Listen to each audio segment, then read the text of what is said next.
मैं कौन हूं? मेरा नाम क्या मायने रखता है? क्या मैं वही हूं जो लोग कहते हैं? मैं वही हूं जो नौकरी में बताता हूं, या वही जो माँ बाप के चर्चे में रहता हूं? क्या मैं वही हूं जो सुबह आंख खोलते ही सोचता हूं, चलो काम पर? या क्या मैं उन खामोश पलों में हूं जब कोई नहीं देखता? तब मैं सच में कैसा होता हूं? कब से ये आवाज मेरे अंदर बार बार यही पूछती रहती है? क्या मेरी जिंदगी का कोई मकसद है? अगर है तो वो क्या है?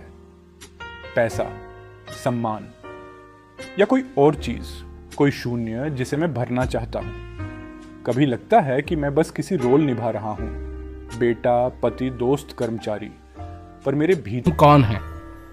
ये विषय ऐसा है कि जब लोगों से इस बात की चर्चा होती है कि हम कौन हैं, तुम कौन हो, तो लोग ठीक तरीके से सोचते नहीं हैं इसके बारे में। वो सोचते हैं मेरा नाम ये है, मेरा नाम वो है, मैं ये करता हूँ, मैं वो करता हूँ।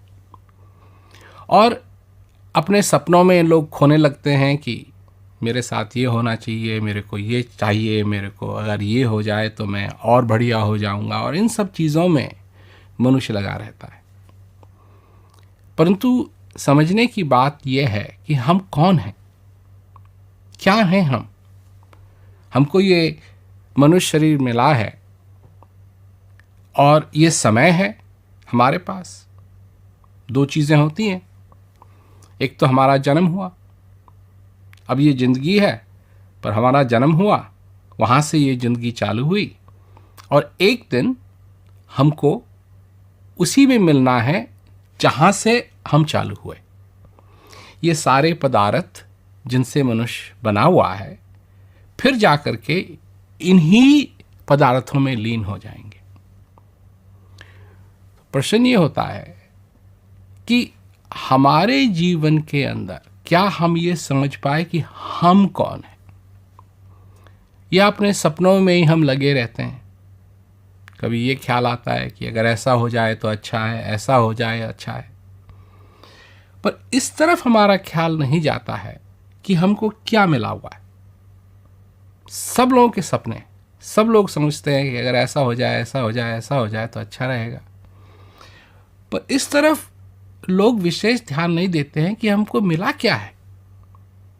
ये हमारे अंदर जो श्वास आ रहा है, हमको जो ये मनुष्य शरीर मिला है, हमको जो ये समय मिला है, ये क्या है। तो एक कहानी है, और वो कहानी इस प्रकार है कि एक आदमी था, तो वो हर रोज अपने घर से चल के एक पहाड़ पे जाता था और नीचे से बड़ी मेहनत से एक बड़ा पत्थर तोड़ करके पहाड़ से अपने घर तक ले जाता था। और घर ले जाने के बाद वो उसको अपनी क्या कहते हैं हथौड़ी से तरह तरह की चीजें बनाता था। कोई मूर्तियां बनाता था या सिलवट्टा बनाता था। तो ये वो काम करता था और उनको बेचता था, और उससे उसकी जो कुछ भी उसको पैसा मिलता था, उससे वो अपने घर गृहस्थी चलाता था। परंतु वो उसका मन उब गया और वो सोचने लगा कि ये क्या जिंदगी है। हर रोज उठ करके मैं जाता हूँ, पहाड़ तक जाता हूँ, बड़ी मेहनत से गर्मी से पत्थर तोड़ता हूँ, घर ले जाता हूँ, फिर उनकी चीजें बनाता हूँ, और जो कुछ भी मेरे को मिलता है वो बहुत थोड़ा है, और उसी से मेरे को सब कुछ चलाना पड़ता है।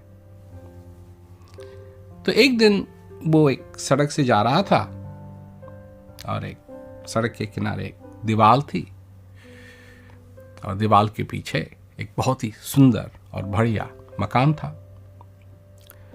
तो वहां से काफी आवाज आ रही थी, गाना बज रहा था, ये सब कुछ हो रहा था। तो उसने झांक करके देखा कि क्या हो रहा है। तो उसने देखा कि किसी बड़े रईस का घर है, उसके नौकर चाकर हैं, लोग हैं, आए हुए हैं, उसको आदर दे रहे हैं, और पार्टी चल रही है। उसको लगा कि भाई मेरा जीवन इस तरीके से क्यों नहीं है, ये क्यों नहीं होता है मेरे जीवन में। लोग मेरे को सम्मान दे रहे हैं, लोग आ रहे हैं, पार्टी हो रही है, ये हो रहा है, वो हो रहा है। तो उसने ऊपर की तरफ देखा, कहा हे भगवान, मुझे ये दे दे। तो तुरंत वो रईस बन गया। लोग आ रहे हैं, उसको सम्मान दे रहे हैं, उसके नौकर चाकर हैं, उसका बढ़िया घर है। उसको लगा कि ये ठीक है, ये अब अच्छा हो गया, क्योंकि ये अब मेरे को पहाड़ पे नहीं जाना पड़ेगा, पत्थर नहीं काटने पड़ेंगे, तो मेरे पास पैसा है, मेरे पास आदर है, नौकर हैं, चाकर हैं, सब कुछ है। तो एक दिन सवेरे सवेरे जब वो उठा तो ऊपर छत पे गया और बहुत ही सुंदर मौसम था। सूर्य उदय होना शुरू हुआ। उसने देखा कि जैसे सूर्य उदय हो रहा है, चमक, शक्ति सूर्य की, सारे प्राणी हिलना शुरू कर रहे हैं, चिड़ियाएं उड़ना शुरू कर रही हैं, लोग उठना शुरू कर रहे हैं।